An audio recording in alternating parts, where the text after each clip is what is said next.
అది సుమారు క్రీస్తుపూర్వం 400 సంవత్సరాలు.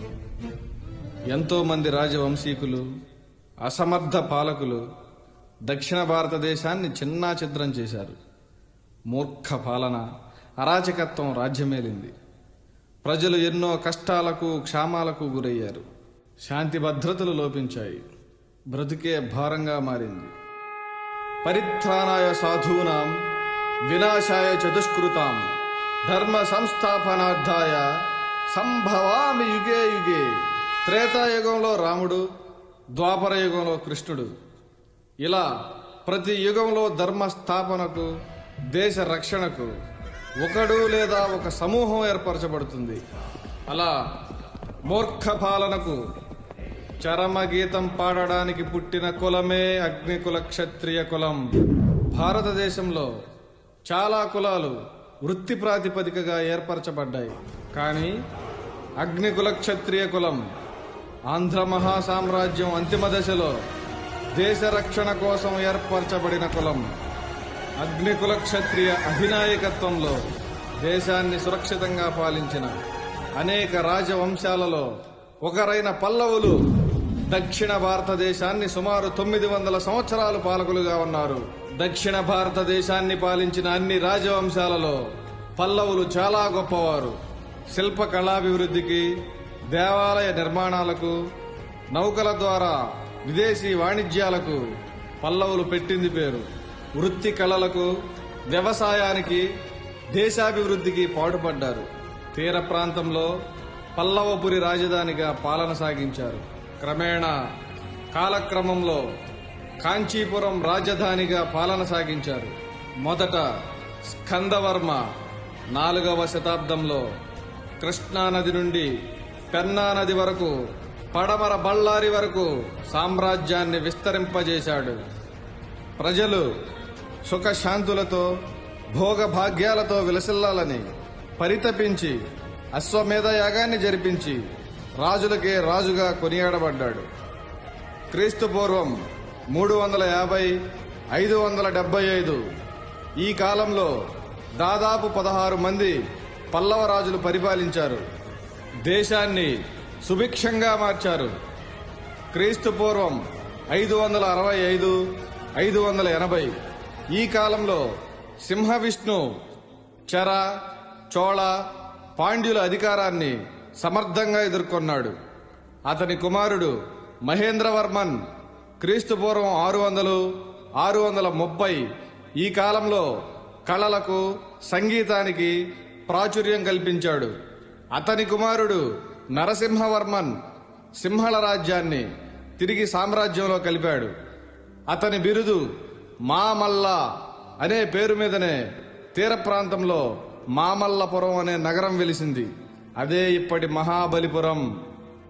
ఎంతో ప్రాశస్త్యమైన, అంతర్జాతీయ ఖ్యాతిని గడించిన షోర్ దేవాలయం నేటికి అప్పటి శిల్పకళా నైపుణ్యానికి సజీవ సాక్ష్యాలుగా ఉన్న కట్టడాలు. కాంచీలో అనేక దేవాలయాలను నరసింహవర్మన్ నిర్మించాడు. ప్రపంచానికి ఆత్మరక్షణ కళని నేర్పిన బోధిధర్ముడు పల్లవరాజులలో ప్రశస్తనీయుడు. పల్లవ రాజ్యం నుండి చైనా వెళ్లి కష్టాలు పడుతున్న జనాలకు ఓదార్పును, కుంగ్ఫూను నేర్పించి వారి గుండెల్లో చిరస్థాయిగా నిలిచిపోయాడు. పల్లవులు స్వతహాగా హిందూ మతాభిమానులు. హిందూ మత అభివృద్ధి కోసం, ధర్మ పరిరక్షణ కోసం ఎనలేని కృషి చేశారు. ఇది ఘనమైన పల్లవుల చరిత్ర. ఆధునిక భారతదేశానికి అడుగులు నేర్పిన పల్లవ వంశీయుల చరిత్ర. పల్లవ ఘన చరిత్రతో పాటు చాలా సత్యాలు మరుగున పడిపోయాయి. చోళులు, పాండ్యుల కుయుక్తులతో, కుట్రలతో పథకం ప్రకారం పల్లవులను అంతం చేయడమే లక్ష్యంగా కుటిల రాజకీయ నీతితో దుర్మార్గపు దారులను ఎంచుకున్నారు. పల్లవులను ఎదురుగా ఓడించడం ఎవడి తరం కాదు. అందుకే వారంతా కలిసి దొంగ దెబ్బలు తీశారు.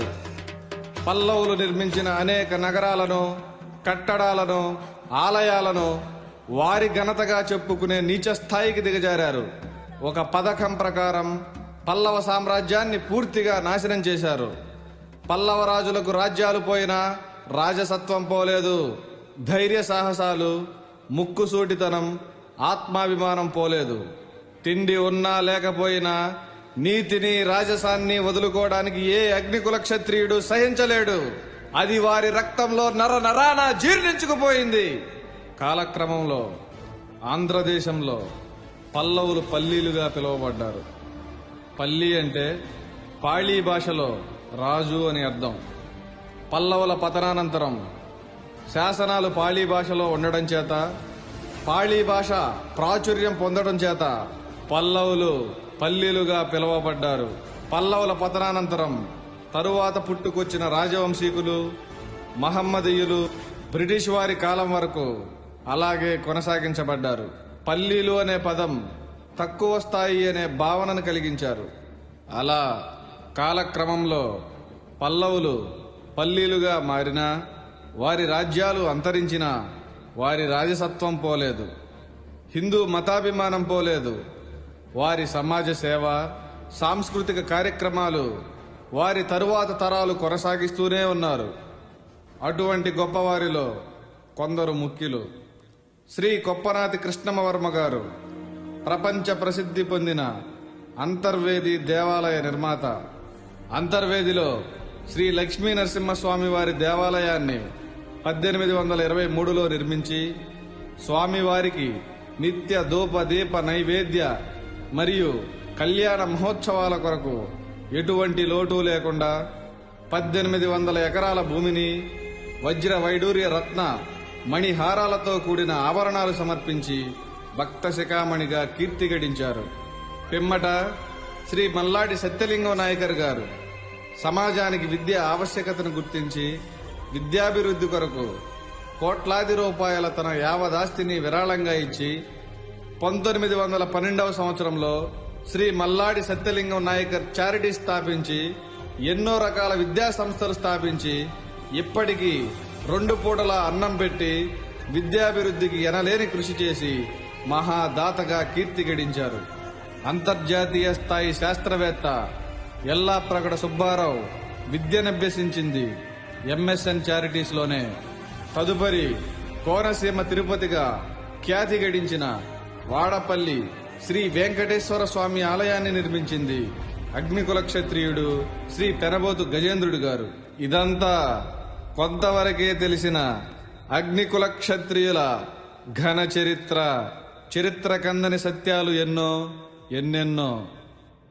అగ్నికుల క్షత్రియ కులంలో ఇంత గొప్పవారు ఉండి తక్కువగా పల్లీలుగా పిలువబడుతున్నారని గ్రహించిన శ్రీ పొన్నమండ లక్ష్మణస్వామి గారు దేశ విదేశాలు తిరిగి చరిత్ర పరిశోధన చేసి 1901వ సంవత్సరంలో కోరంకి కేంద్రంగా అగ్నికుల క్షత్రియ మహాసంఘాన్ని స్థాపించి అప్పటి పాలకులుగా ఉన్న బ్రిటిష్ వారికి చరిత్రను వివరించి అగ్నికుల క్షత్రియుల వైభవాన్ని, ఔన్నత్యాన్ని వారికి వివరించి అగ్నికుల క్షత్రియులను పల్లీలు అని కాని మరి ఏ విధమైన పదములతో పిలువరాదని 1929లో జూన్ 13న బ్రిటిష్ ప్రభుత్వంతో జీవో పాస్ చేయించి అగ్నికుల క్షత్రియుల ఆత్మాభిమానాన్ని కాపాడి జాతిపితగా చరిత్రలో మిగిలిపోయారు.